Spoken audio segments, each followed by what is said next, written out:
Go through the timeline. Alicia mentioned she's 84 years old. A lot of concern for Nancy Guthrie. Here we go. Over the past 4 days now, it was late on Saturday night when she apparently had dinner with one of her kids, was dropped off at her house sometime between 9:30 and 9:45 local time in the evening. Then on Sunday, 3 critical times in the morning, the family alerted the police when she did not attend church.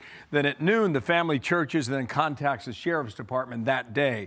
In the evening, the sheriff asked the public, as he is still doing today, to ask for more help and leaning on the public to give him any clues that they possibly can. Then we go to yesterday on Monday when it broke national news when the sheriff said Nancy did not walk away and the home is now a crime scene. You heard what Alicia reported there. The LA Times is suggesting that there was blood found back in that home. Paul Mauro is with us right now, Dana, to try and take us through this. That's right. And Paul, before we get going, let's just listen to the sheriff on the evidence they are trying to collect and see what you think of that.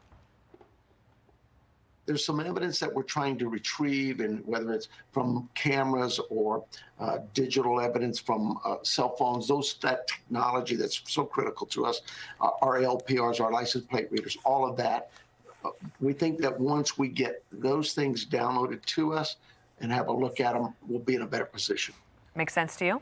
It does. Sounds to me like he's got his arms around this. He's got a lot of people working it. You have the feds there as well, and of course CBP because of the proximity to the border, which is a possibility you have to admit. Let's break out what he's talking about, the cameras. Most camera system these days at home, they don't pour into a computer locally. They go into the cloud. So he's probably trying to get to the company that administers all that, get that stuff out of there. You hope that's where it all went. A sad fact is that a lot of people put up cameras, then forget about them. They don't even realize they're not working after a long time. Let's hope the cameras are working. As far as the phone goes, we've all heard about that. Her phone is still there. You got to get into that phone to see if there's some kind of odd communication, something that jumps out at you. And so tell us a little bit, though, about trying to get into the phone. Phones are really, really difficult these days. We remember about 10, 12 years ago, there was a big flurry of encryption. It was kind of an arms race between Apple and Google, who controlled 99.9% of the market, to see who could encrypt their phones the most. They set up systems so that even the companies cannot decrypt their phones. They did that purposely to ensure privacy. We remember it was James Comey, of all people, in the San Bernardino terrorism case. He said, I got the warrant, Apple, you have to do it. Apple said, we can't do it. Ultimately, they had to jailbreak the phone. They had to hack their way in. That's been the paradigm since. These phones can be extremely difficult to get into, and that's why they are going to do everything they can to get into there, because a lot of them are set that if you try to brute force your way in, that is to say, run millions of code possibilities, it wipes the phone. 2 things that strike me. They say she could not walk more than 50 yards on her own. I don't know if she had a walker or not. That has not been reported just yet, which suggests that she was put in a vehicle and perhaps driven away. Right. The second thing is the sheriff said, I need this community to step up and start giving us some calls. Yeah. That sounds it suggests to me a bit of desperation on behalf of the investigation. I mean, look, you know, he's right now dealing with a lot of unknowns, of course, and what they're hoping is that somebody saw something because they can narrow the timeline down, because they're going to be going along 2 tracks here. There's the track here potentially that it was somebody known to her and who knew who her daughter was, right? Which implies some sort of a ransom thing or something like that. Or something completely random that we're not perceiving right now. They immediately put out the tip line. They did put out a reward, but let's go to the car since you mentioned it real quick. There's likely, this is a desert area, they're going to have tire tracks, right? They probably have some idea, at least the size of the car. Is it a truck? Is it a sedan? That kind of a thing. But the other thing is this happened in the middle of the night. There's going to be a lot fewer cars on the road. I can guarantee you right now they have an army of guys who are out there pulling cameras from the municipality, things that are owned by the town. You don't need a search warrant for that. They're asking the public for help. That's the kind of help they're hoping for. Ring cameras, even things like FedEx doing a delivery. They have the dash cam things. Remember the I often use the Koberger case because the public knows it.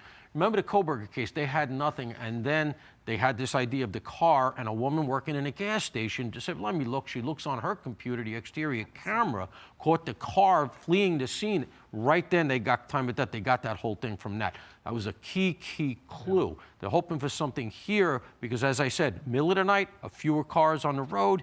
Maybe you get a plate that shouldn't be there, a Mexican plate, an out-of-state plate to say, what's this car doing here? And now you got something. Okay. Paul, can we ask you just real quickly as well?